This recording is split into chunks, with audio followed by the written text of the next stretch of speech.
2, which is the flexible assessment third year law module, which is written by Liebenberg. She designed the course in 2012, but since then, on a yearly basis, it's evolved quite a lot. So in this course, we teach different rights in the Bill of Rights, but we start by contextualizing it against a transformative constitution and what that actually means for us as teachers of any subject, but then also in law specifically. So for those of you who don't know, so not these group, transformative constitutionalism is about viewing our constitution as a tool that can transform society into a more equal society. So by interpreting the constitution, enacting legislation to give effect to the constitution, and then enforcing constitutional rights, we're trying to create a more just society and transform power relationships in society as well. So that is what we are tasked with as constitutional lawyers.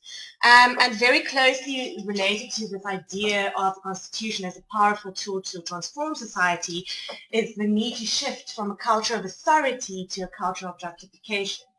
So what that means is that instead of just blindly following the say-so of government, for example, we require government to justify every decision they make with reference to values and ideas. And so therefore it will be an order that will be founded on persuasion and not coercion. So this culture of justification is very important, and we'll see just now that we've incorporated it into our course as well. So what transformative constitutionalism means essentially, and this idea of a culture of justification, is that we have to substantively justify our decisions.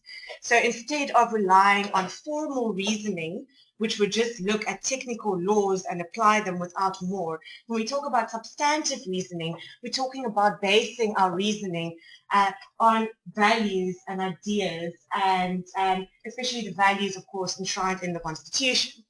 So instead of saying that this law requires that this person doesn't have a claim against government, we would say that if we think about the values of the Constitution, does that perhaps place an extra burden on government, and so we will reason instead of just looking at the plain black and white say-so on paper.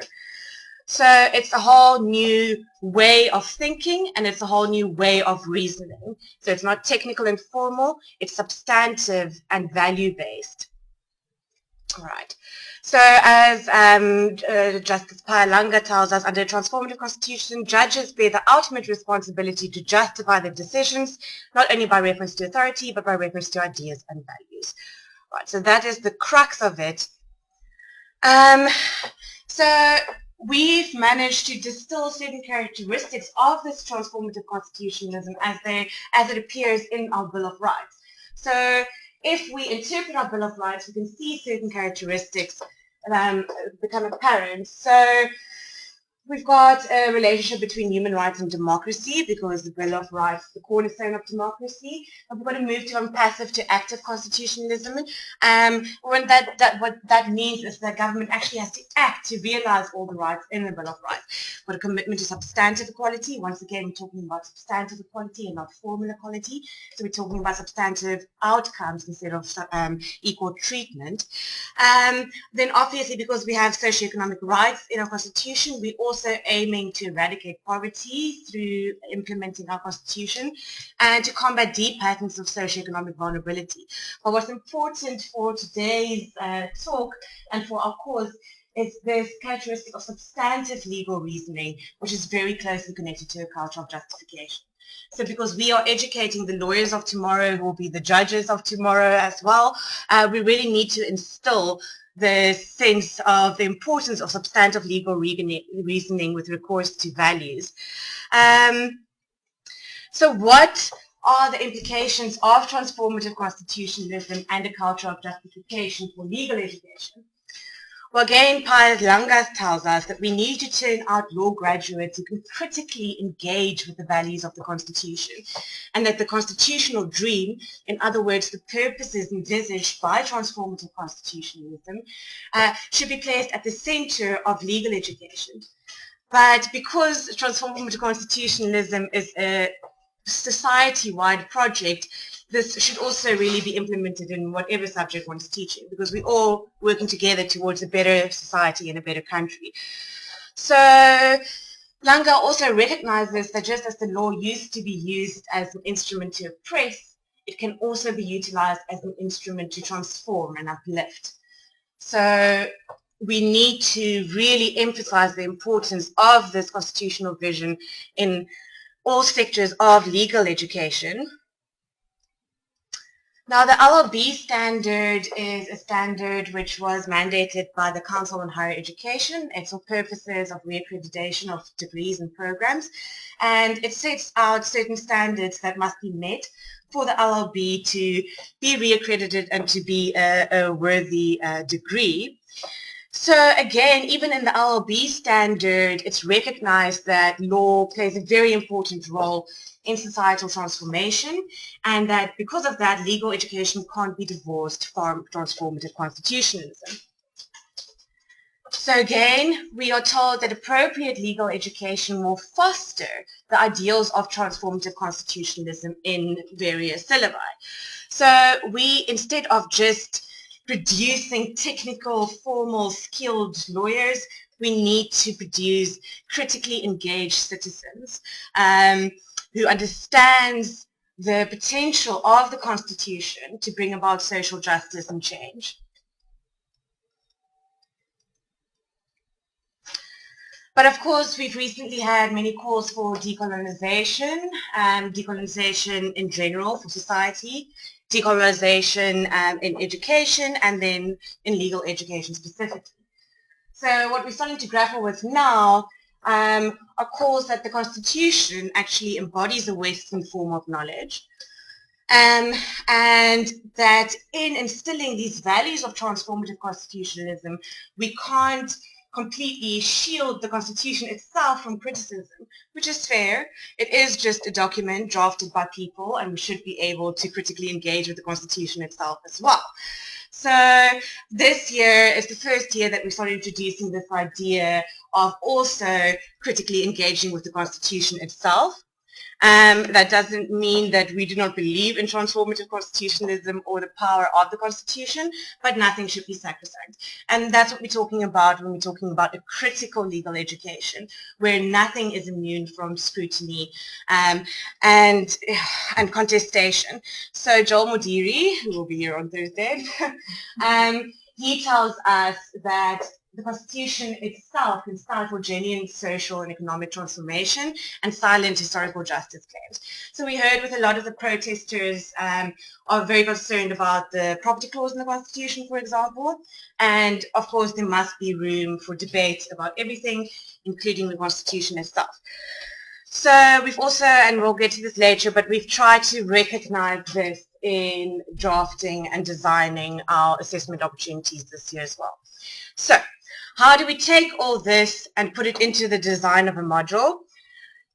Already the imperatives of transformative constitutionalism and a culture of justification are reflected in our module learning outcomes. So we have a set of substantive learning outcomes, and then we've got a set of generic learning outcomes. And as you can see already from the first substantive learning outcome, students need to have knowledge of constitutional jurisprudence, legislation, and values, and then, of course, modes of reasoning appropriate to the Bill of Rights. Modes of reasoning, substantive legal reasoning with recourse to the values of the Constitution. Then they also need to explicitly apply the principles of transformative constitutionalism to their interpretation and application of the Bill of Rights through various assignments we give them. So that's a very explicit link with this imperative to incorporate this into curricular design. Also, they need to understand that law is relational and interrelated, so no sphere of law can be isolated, and law cannot really be isolated from any aspect of society. So that's important to recognize. And then we're also really focusing on trying to show them how human rights law can be used to advance social justice, specifically in our social, political, and economic context. So it's very much centered on South Africa and even more so on the Western Cape. So then any student should be able to read, analyze, and critically evaluate whatever it is they're doing. And in this case, it will be constitutional jurisprudence and legislation. They also need to be able to identify which principles of human rights law might be relevant to a certain factual scenario, and then be able to also apply those rules. So here, this set of substantive learning outcomes is very firmly based on this idea of a culture of justification and substantive reasoning with reference to values, principles, and so forth, as opposed to technical rules.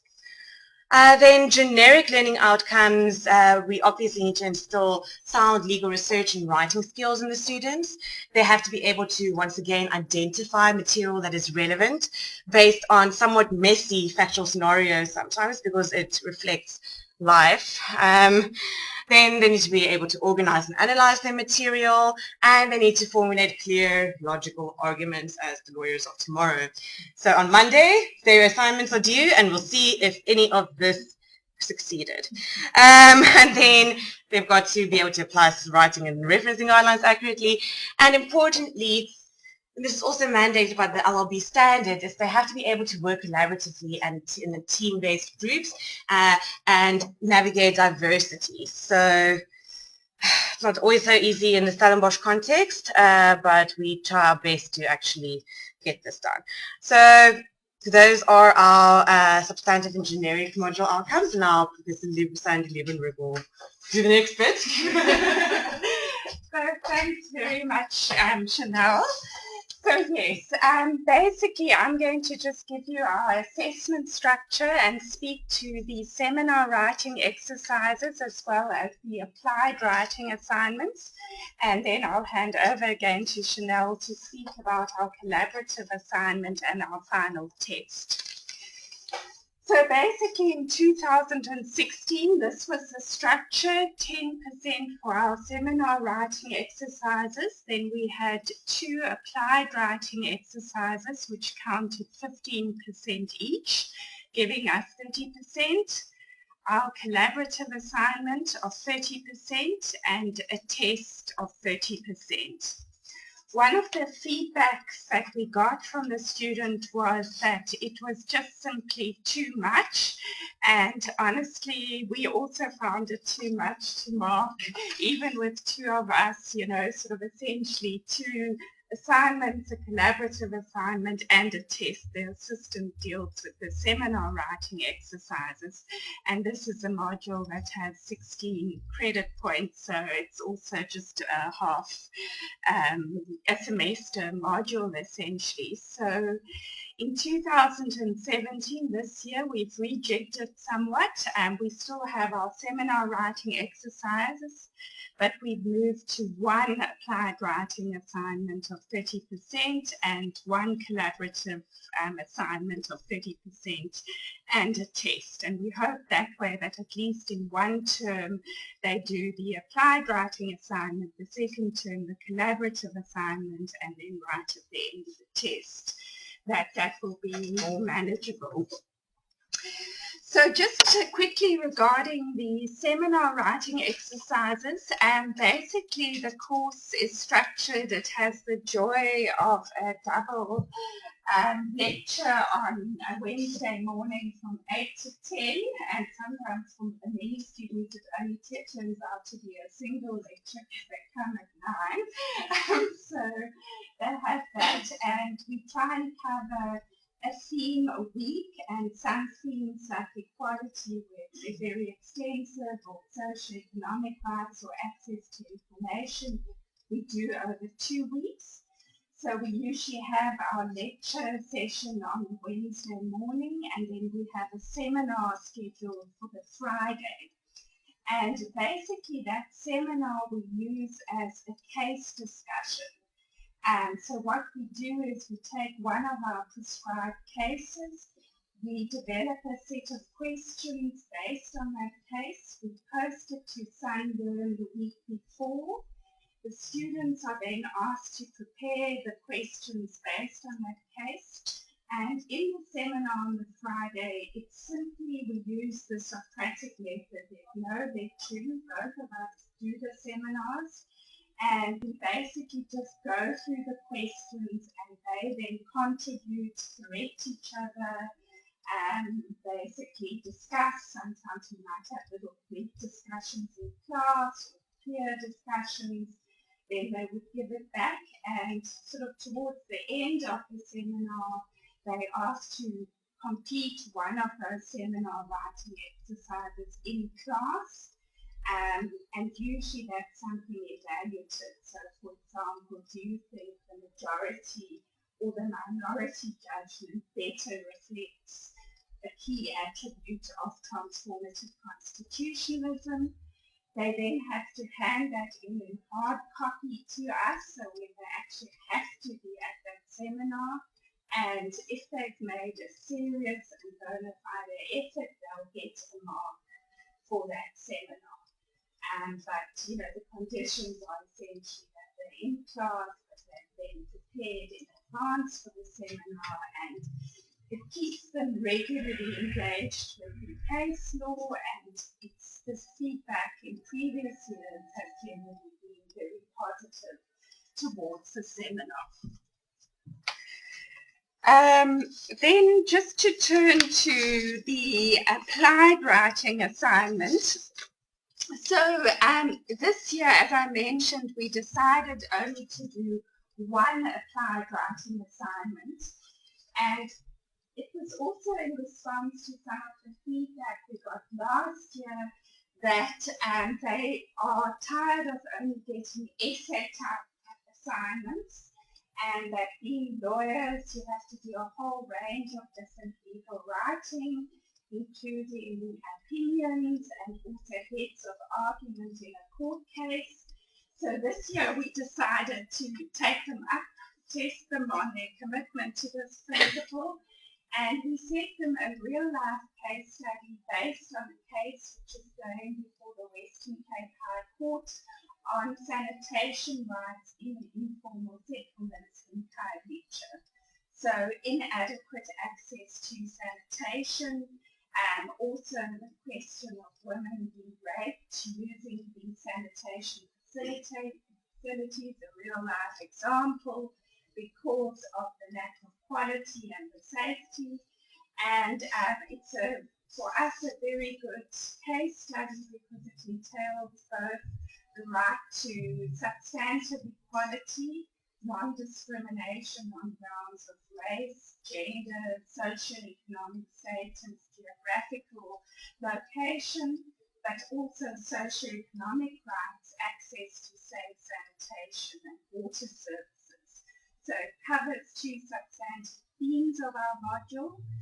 And what we essentially did is we took the legal papers in the case, and from that we distilled a case study, quite a detailed case study based on these legal papers, and we asked the task for the students is to draw up heads of argument for sanitation rights for all, which is our sectional NGO, and 5 residents of this informal settlement. With 2 court applications. The one is based on PEPUDA, the right to equality, the Promotion of Equality and Prevention of Unfair Discrimination Act. So it's seeing this case study through the lens of an equality non-discrimination challenge. And the other one is through the Socioeconomic Rights, Section 27 of the Constitution, the right to adequate and sufficient water and sanitation. We think it speaks to the substantive and generic outcomes in the following ways that Chanel identified, that it shows the law as a tool for social justice and activism, that one can use law in a way that can help respond to conditions of inequality and poverty. It embeds us in the realities of South Africa, where race, class, and gender injustices are very much intertwined, and many aspects of this case study demonstrate that. And it demonstrates the poverty and social exclusion which many citizens are living under. So it's really quite a graphic set of facts with quotes from the cases anonymized appropriately, showing many of us in privileged environments what people go through to just go to the toilet in safety and security. And one could have also, we didn't do it here, one could have woven in a disability aspect as well to this. We didn't this year do that. And the generic outcomes is that it supports different kinds of legal writing. So they have to do heads of argument in a court case, and they have to be able to apply legal materials to a set of facts. They're not expected to do new or different research. They use our prescribed and recommended materials on these themes that we lecture, and we see, can they conduct a proper analysis under the equality legislation? Can they apply the tests for socioeconomic rights developed by the courts to this particular real-life case study? In order to support them in this, because they've never until now encountered heads of argument, we have a number of support structures and tools in place. The first is the writing consultants. And Philip, you've been having the joy of consulting with the students. It will be interesting to get some of your feedback. But we've got the writing consultants who have updated the writing guide that Chanel and I assisted with how to draft heads of argument, what is the approach, how is it different just from an essay and an assignment. They also consult with the students on the more technical aspects. We help them with the more substantive aspects. We also get a detailed upfront guidelines regarding how long, referencing, and we do an assessment rubric, which Alma has helped us to put on Sunburn, so we use that for that they'll be assessed on. We basically devote 2 sessions also in class and to sort of train them in this issue and to have Q&A based on how to do these heads of argument and the technical aspects. So yes, I think it's very much, I couldn't imagine doing this without the writing consultants. I think it's been extremely valuable to have them, especially to deal with the more technical sort of aspects of what are heads of argument, how do they differ, helping them with structuring it. And as Chanel mentioned, we'll be getting the assignments back on Monday, so we'll see how that has gone. So now, just kind of mirrors our teaching structure during the semester. We also divide and conquer. Okay, so except for the applied writing assignment, which is individual work. So here again, we also emphasized ethical practices, no plagiarism, all that. But they really like to work in groups. So we also have the collaborative assignment. So last year in 2016, we just asked them to critically evaluate case law and legislation pertaining to different rights in the Bill of Rights without introducing a factual scenario, but now this year, again, to achieve that substantive learning outcome of showing how law can be used to advance social justice in our South African context, we've given them a factual scenario based on fees not for. So in this hypothetical scenario, we pretend it's the first time this has happened. The university is unidentified, but they annually increase their fees and they use Afrikaans as the primary medium of instruction. Not only that, but the students then, an art student erects an art installation on the on campus. And then one student protester, and this is again based on a real Supreme Court of Appeal case that happened in GCT, one student protester puts a sign on the installation that says "fuck all white people," and then another student protester goes and puts another sign over that which says "kill all white people." And the Supreme Court of Appeals actually decided this arbiter, which means it doesn't have the force of law, but they have discussed how far freedom of expression, the right to freedom of expression goes in these instances. And then in this scenario, the university gets an overly broad interdict against these students who they can't identify because they wore scarves during protests. And based on all the interdict cases we have seen with UCT and Rhodes, the interdicts have generally been overly broad. So it's again, it's not as based on an actual case study happening right now, but it's all happened somewhere. So it's just not all in the same university.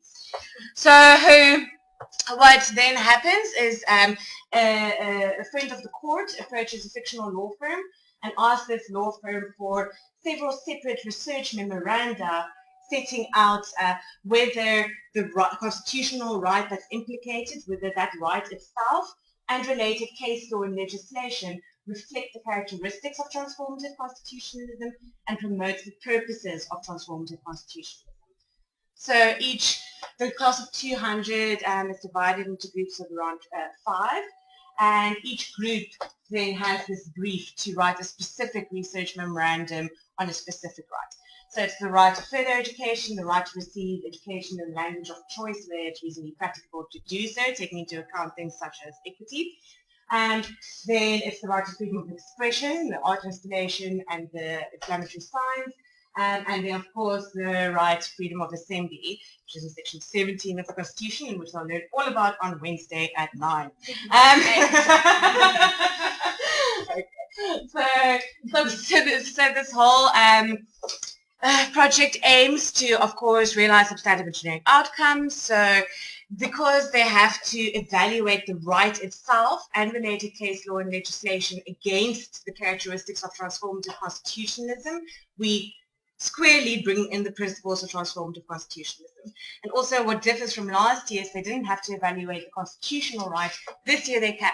So if there is something wrong with the formulation of the right, it's not beyond scrutiny because nothing is. And that's again bringing in a critical legal education where everything is questioned. And then clearly we're aiming to show how law can be used to advance social justice in our very real and current context on universities. Then they obviously need to be able to read, analyze, and evaluate the sources, and they've got to apply those principles of transformative constitutionalism on their legal materials. This is also, as opposed to the heads of argument, which is it's a technical form of legal drafting, this is a research memorandum. So here we're really trying to emphasize their legal research and writing skills. And of course, we're trying to get them to work collaboratively in a context of diversity. So besides aiming at realizing our substantive generic learning outcomes and promoting transformative constitutionalism in legal education, we're also trying to develop active learning in the students. So instead of just viewing them as passive recipients of knowledge, they've got to be actively involved in the learning process. So this type of factual scenario of both assignments, but then also the fact that this is collaborative, tries to develop higher level critical thinking skills like analysis, synthesis, and evaluation. And it also tries to teach them how to articulate and justify their opinions in a group setting, and also to challenge other critical opposing views respectfully in a context of diversity. So these groups consist of, we've tried to make it so that they're mixed in terms of language. So we've got Afrikaans and English students in the same group. It's difficult in Stellenbosch, but we had to do some social engineering to at least try and also have racially diverse groups. But that is an issue here. And by negotiating contrary opinions and so forth in this group setting, we're trying to also prepare them to a variety of law careers. So whether they're going to practice or academia or work for an NGO or government, no woman is an island, and we need to be able to work in teams and groups and navigate difficult personalities sometimes.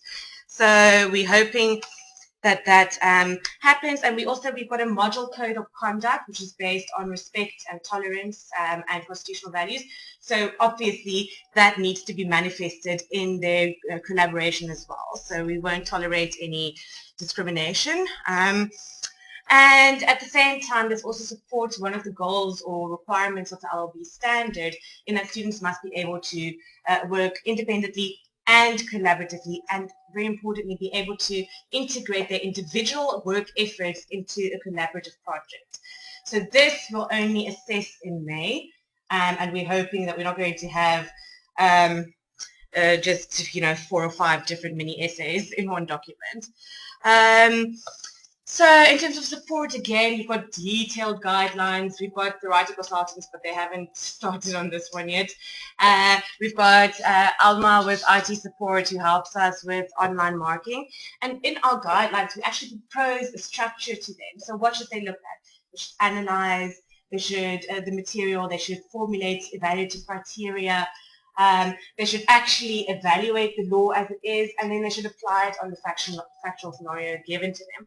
Now, in the past, they didn't really follow this structure, but we remain hopeful. It counts 30%, and we provide them with an overarching mark as a lecturer, but then the groups evaluate each other as well. So then whatever they end up getting, so each group member evaluates their own contribution and each other members, and then that final contribution percentage gets multiplied with the overarching mark, and that is their final mark. So this is also about being able to critically assess your own work and the work of your peers and be justified in however you do that. And then when we assess it, we look at their ability to do independent research, because we don't provide them with the sources. They have to be able to do a proper research project, so formulate research questions and aims. They've got to be able to formulate evaluative criteria, analyze and evaluate their material, and distinguish between those two endeavors.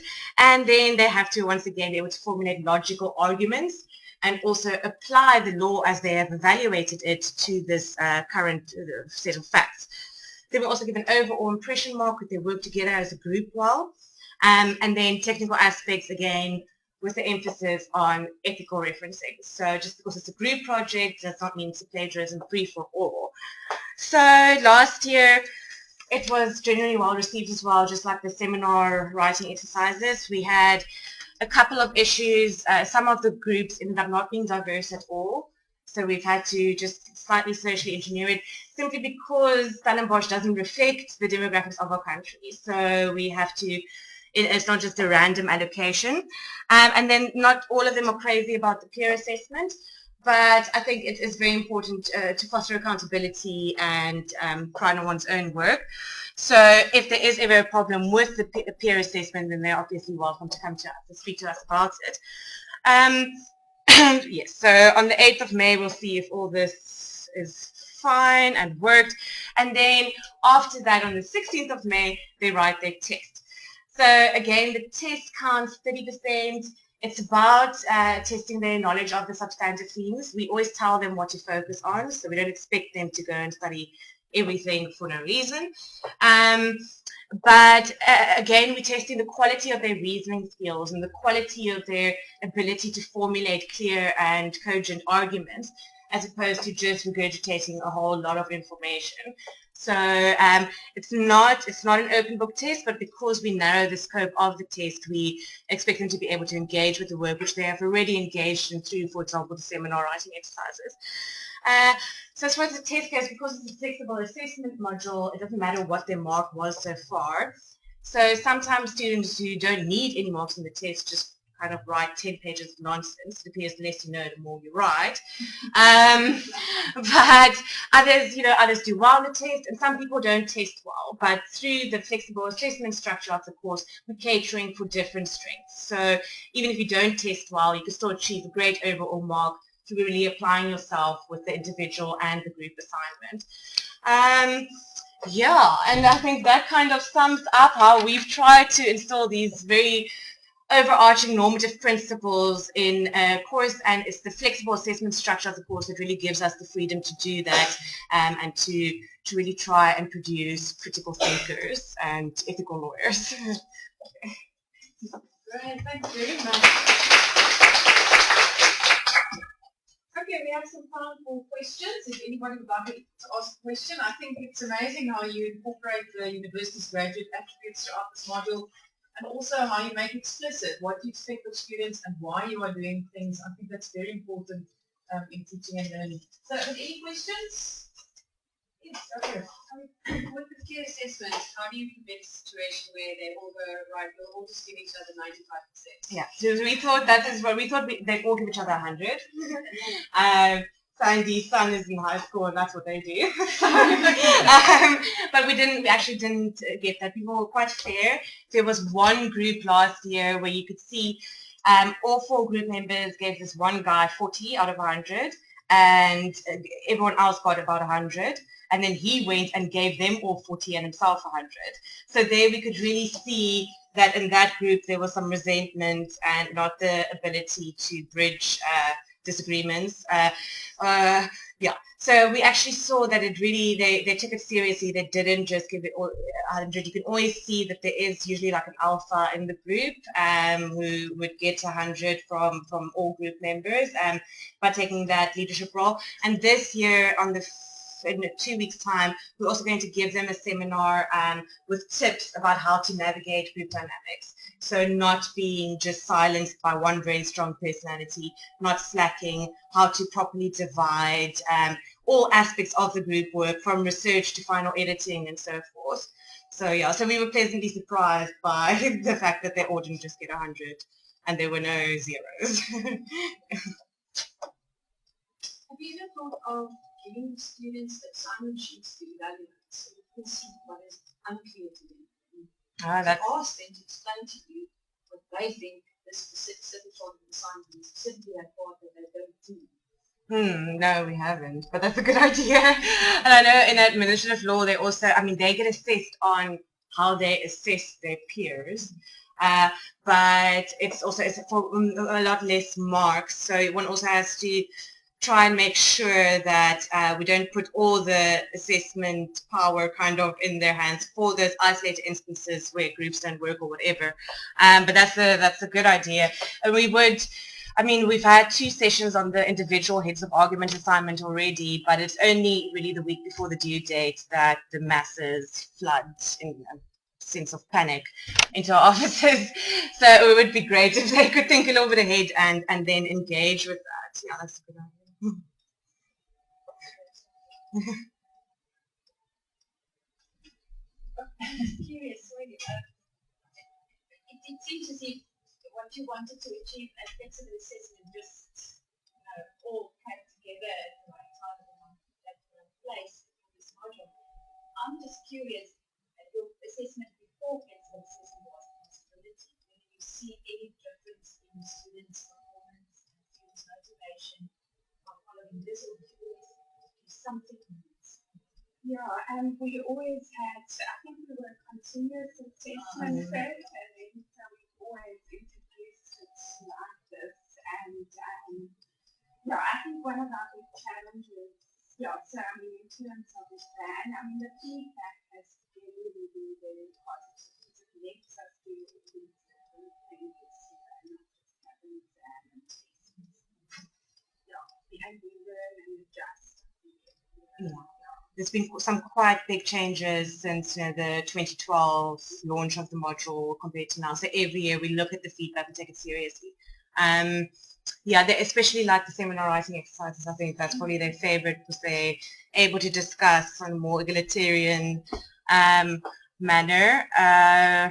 Yeah, but on an individual basis, a lot of them have come to us and told us, we hate exams, we can't do it, we wish all our courses could be like constitutional laws. So yeah, it does cater to different, because we all have different strengths. I'll just see the link, assessment policy and flexible assessment implementation plan created exactly the same environment that you created here with constitutional,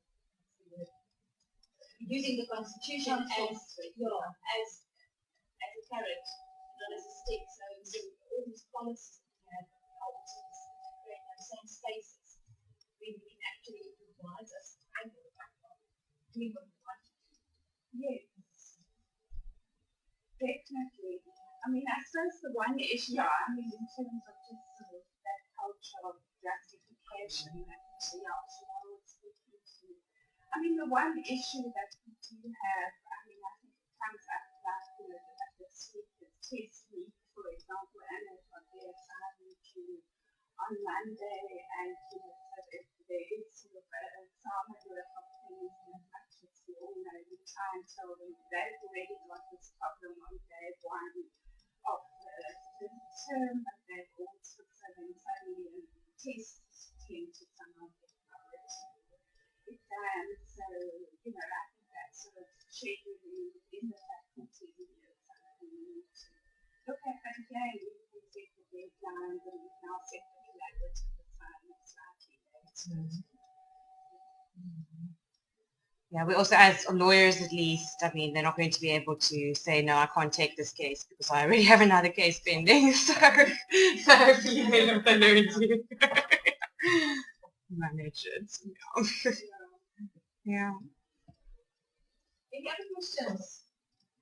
And I just to add on that, I mean, just the burden of work on the lecturers is high. I mean, we can't get away from that. And there's two of us, not all colleagues, who have that ability to do. And as I say, we really, you know, have actually cut more than sort of added to it because it's, you know, this burden of marking and get detailed feedback both individual and generic on somebody. So yeah, we put a high priority on feedback as well. So I don't know how maybe sustainable in all aspects, but I think, you know, like everything, borrow and take a few aspects that's And the group assignment is a godsend because it reduces it from 200 assignments to 40, and it's good for them. So, No other questions? You're of course welcome to talk to them afterwards if you'd like. Thank you very much, ladies. It's wonderful again to hear, and obviously what's amazing is how you incorporate the feedback from last year and I see the changes that you've made, and that I think that takes a lot of time to actually do that, but that is inspiring. So thanks very much. And then to keep you going when you mark the assignments, here's some nice coffee mug from us. So thank you. Keep the coffee flowing while you mark it. But thanks very much. And then to all of you, thanks for attending. I'm just going to hand out the feedback form because as we heard today, we also like to improve what we do. So please give us a comment. We would appreciate that. This is on the desk. And we'll be excited. Thanks very much for coming.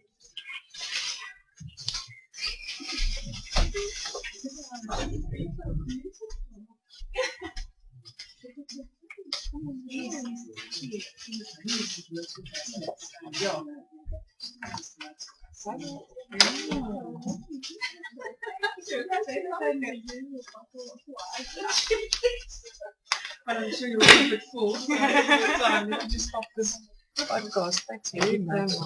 Thank you. Always inspiring to listen to you. Oh.